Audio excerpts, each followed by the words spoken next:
നമസ്കാരം ഫ്രണ്ട്സ്. നമ്മൾ ഇന്നലെ പറഞ്ഞതാണ് CRPC സെക്ഷൻ 125 പ്രകാരം ഭാര്യമാർക്ക് ജീവനാംശം അഥവാ മെയിൻ്റനൻസ് ചോദിക്കാനുള്ള റൈറ്റ് ഉണ്ടെന്ന്. അല്ലെ BNS സെക്ഷൻ 144 പ്രകാരം. ഈ ന്യൂസ് നിങ്ങൾ കണ്ടു കാണും. ജയൻ്റവിയുടെ ഭാര്യ ജീവനാംശമായി അല്ലെങ്കിൽ മെയിൻ്റനൻസായി മാസം 40 ലക്ഷം രൂപയാണ് ആവശ്യപ്പെട്ടിരിക്കുന്നത്. സോ നമുക്ക് സ്വാഭാവികമായിട്ടും തോന്നുന്ന ഡൗട്ടാണ്, ഇത്രയും വലിയൊരു തുക എന്തിനാണ് ആവശ്യപ്പെടുന്നത്? ഇത്രയും വലിയൊരു തുക ചോദിച്ചാൽ ഉടനെ കോടതി അത് അലോ ചെയ്യുമോ? അല്ലെങ്കിൽ എന്തൊക്കെ കാര്യങ്ങളായിരിക്കും കോടതി ഇതിനു വേണ്ടി കൺസിഡർ ചെയ്യുന്നത്? സോ ഇതിനൊരു ക്രൈറ്റീരിയ ഉണ്ട്. കുറേ കാര്യങ്ങൾ കൺസിഡർ ചെയ്തതിന് ശേഷം മാത്രമേ എത്ര തുകയാണ് നൽകേണ്ടതെന്ന് കോടതി തീരുമാനിക്കത്തുള്ളൂ.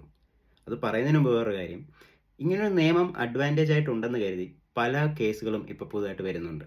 അതായത് ഓക്കെ, ഭർത്താവിൻ്റെ കയ്യിൽ എന്തിനു മാത്രം പണമുണ്ട്, അല്ലെങ്കിൽ ബിസിനസ്സുകാരനാണ്, ആക്ടറാണ്, so whatever he has അത് പുള്ളിക്കാരൻ അല്ലെങ്കിൽ ആ വ്യക്തി ഏൺ ചെയ്തതാണ്. നിയമപ്രകാരം നിങ്ങൾക്ക് ഒരു റൈറ്റ് ഉണ്ടെന്ന് വെച്ച് അത് എക്സ്പ്ലോയിറ്റ് ചെയ്യാൻ ദയവ് ചെയ്ത് ശ്രമിക്കരുത്. സോ ഇനി എന്തൊക്കെ ക്രൈറ്റീരിയ ആണ് കോടതി ഇതിനെ കൺസിഡർ ചെയ്യുന്നതെന്ന് നമുക്കൊന്ന് നോക്കാം. ആദ്യം തന്നെ കോടതി കൺസിഡർ ചെയ്യുന്നത് ഭർത്താവിൻ്റെ ഫിനാൻഷ്യൽ കേപ്പബിലിറ്റി ആയിരിക്കും. അതായത് എന്തുമാത്രം സാലറി കിട്ടുന്നുണ്ട്, അല്ലെങ്കിൽ ബിസിനസ്സുകാരനാണെങ്കിൽ എന്തുമാത്രം ഏർണിങ്സ് ഉണ്ട്, അല്ലെങ്കിൽ എന്തെങ്കിലും പ്രോപ്പർട്ടി ഉണ്ടോ കൈവശം, അതിൽ നിന്ന് വരുന്ന അസറ്റ്സ് എങ്ങനെയാണ്, ഈ വക കാര്യങ്ങൾ കൺസിഡർ ചെയ്യും. രണ്ടാമതായിട്ട് ഭാര്യയുടെ ഫിനാൻഷ്യൽ സോഴ്സസ് കൺസിഡർ ചെയ്യും.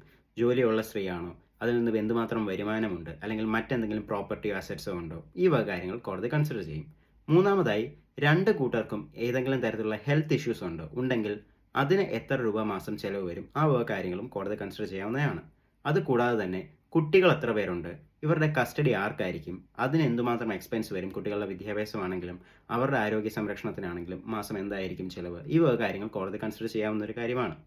അതുകൂടാതെ വരുന്നത് ഹസ്ബൻഡിന് ഭാര്യയല്ലാതെ മറ്റാരൊക്കെ ഡിപ്പെൻഡൻസ് ആയിട്ടുണ്ട്, പേരൻസ് അല്ലെങ്കിൽ ഫാമിലിയിലെ മറ്റ് മെമ്പേഴ്സിൽ ആരൊക്കെയാണ് ഹസ്ബൻഡിനെ ആശ്രയിച്ച് ജീവിക്കുന്നത്, അതിനെന്ത് ചിലവ് വരും ഹസ്ബൻഡിൻ്റെ ഭാഗത്തു നിന്ന്, ഇതൊക്കെ കോടതി കൺസിഡർ ചെയ്യുന്ന ഒരു കാര്യമാണ്.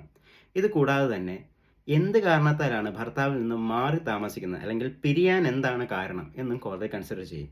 ഇത് ന്യായമായിട്ടുള്ള കാരണമല്ലാത്തത് കൊണ്ടാണ് ഭാര്യ മാറി താമസിക്കുന്നതെങ്കിൽ ഈ ജീവനാംശം അല്ലെങ്കിൽ മെയിൻ്റനൻസ് ചോദിച്ചുകൊണ്ട് കോടതിയെ സമീപിക്കാൻ ഭാര്യയ്ക്ക് സാധിക്കില്ല. അഥവാ കേസ് കൊടുത്താൽ തന്നെ അത് റിജക്റ്റ് ആവും.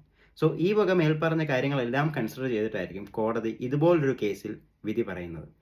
സോ ആദ്യം പറഞ്ഞത് ഓർക്കുക, വാട്ട് എവർ ഹസ്ബൻഡ് ഹാസ്, അത് എത്ര രൂപയാണെങ്കിലും ബിസിനസ്സുകാരനാണെങ്കിലും ആക്ടറാണെങ്കിലും അത് പുള്ളി സമ്പാദിച്ചതാണെങ്കിൽ ന്യായത്തിൽ കൂടുതലൊരു തുക നമുക്ക് ക്ലെയിം ചെയ്യാൻ സാധിക്കില്ല, ഇങ്ങനെ റൈറ്റ് ഉണ്ടെന്ന് വെച്ച്. Take care guys.